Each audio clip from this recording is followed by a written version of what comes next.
Hello, people. I've been looking for the exact spot where I heard Trump say this while I was listening to one of his press conferences today. I heard him say that he was going to be sending a lot of Chicago criminals to El Salvador prison, American criminals, the most dangerous ones, to El Salvador prison to get them out of here. And I was wanted to make sure I was clear on that because I wanted to make sure he wasn't just talking about immigrants, that he was literally talking about U.S. citizens. So I kept trying to look for videos of other people talking about it, and yeah, other news sources are saying that, yeah, just the most dangerous criminals, period, that are Americans in the United States of America will be deported. I don't know if he didn't use the word deported, just they will be sent to the prisons in El Salvador. Okay. And he didn't just say the prisoners, the people who are already prisoners. He's talking about the most dangerous criminals. Okay. I have to say I don't have a problem with that. But I specifically heard him say Chicago, to send a lot of the people in Chicago that's committing a lot of crimes, to send them to El Salvador. I specifically heard him say Chicago criminals, not necessarily people who are already in prison, people who are on the streets committing crimes, the dangerous criminals, not necessarily maybe petty crimes. Petty crimes can be a problem too. But really the most dangerous criminals, the ones that's committing a lot of the crimes, a lot of the killings, drive-by shootings, those kind of criminals. And when I try to look for the different news sources to see what he's talking about, they just say U.S. citizens who are criminals are going to be sent to El Salvador, the most dangerous ones. They're leaving out the most dangerous ones, not just anybody, the most dangerous ones. Okay.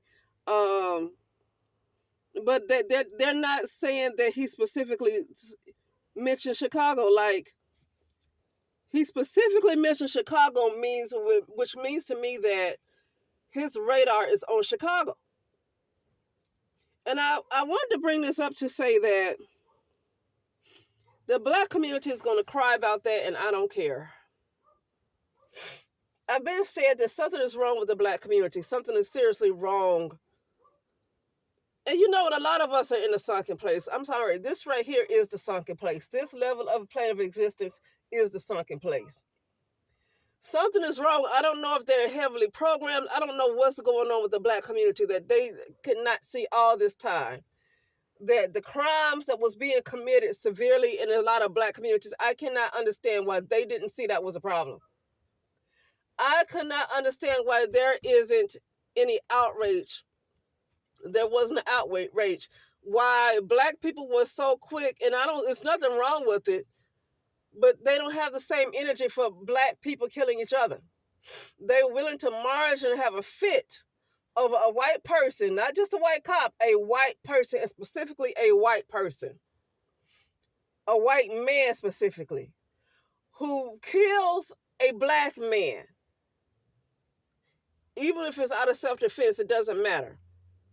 The black community was willing, for the most part, not everybody, but for the most part, was willing to have an outrage over a white man who kills a black man, but would sit back and not say a word about all the black on black crime that takes place in the black communities. Not say a word. And I could never understand what was wrong with the black community.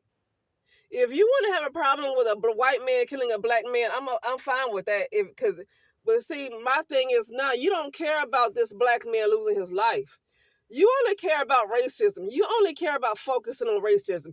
You don't care about somebody's life. You only care about racism. Because if black lives really matter, then you should care about the black men who kill each other, who kill other children, who kill grandmothers, who kill grandfathers, and who kill other women. You should care about that. So that lets me know the black community they're not really pro-life. They're not pro-life. They're not pro upward mobility. They hate upward mobility. They literally hate upward mobility. They do. You only care about focusing on oppression. It's like they feed off of oppression. They love oppression. So it's like when a white man does it, they're not angry because somebody lost their life. It's their opportunity to stay focused on oppression. They love oppression. Okay? But I just felt like talking about that really quickly, that good. I'm like, really good. Good. Because it's like he said, it's not going to be any rehabilitation for them when people just kill like that. Just really, really violent criminals. I'm not going to say there's no real rehabilitation for them, but it's not up to Trump to try to get them rehabilitation. Now he just has to clean up the mess, because those guys should have been rehabilitated a long time ago. I really wish I can find specifically where he said that he was seeing criminals from Chicago. He specifically said Chicago, even though it's going to be all over the world. He specifically said Chicago.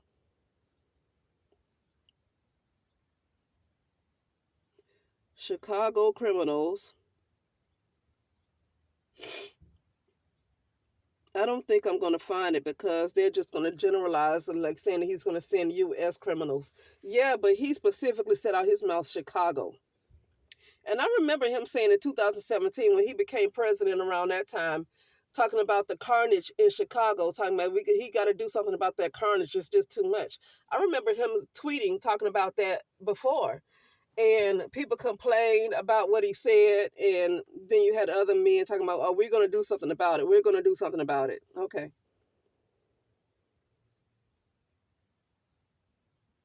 El Salvador.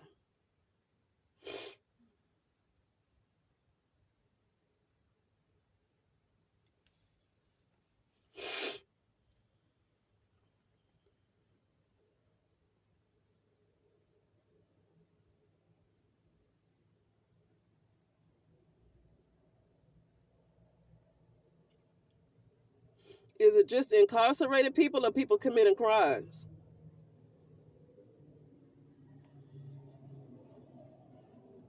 Well, anyway, I'll just play this, but I heard him say Chicago. I heard him say criminals. He didn't just say jailed ones. He said criminals. Well, let's see what this says. If it plays. I hope an ad doesn't play. And now moving to El Salvador, Secretary of State Marco Rubio visited the country and met President Nayib Bukele on Monday. After the meeting, President Bukele announced that El Salvador will house violent criminals and migrants of any nationality that are deported by the Trump administration. In addition, the Central American country will...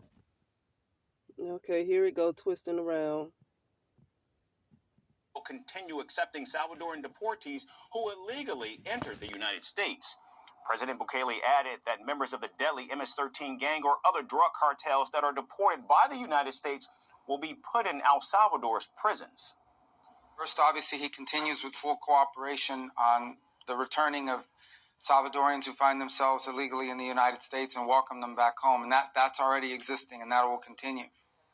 But second, he has agreed to accept for deportation any illegal alien in the United States who is a criminal from any nationality, be they MS-13 or Tren de Aragua, and house them in his jails.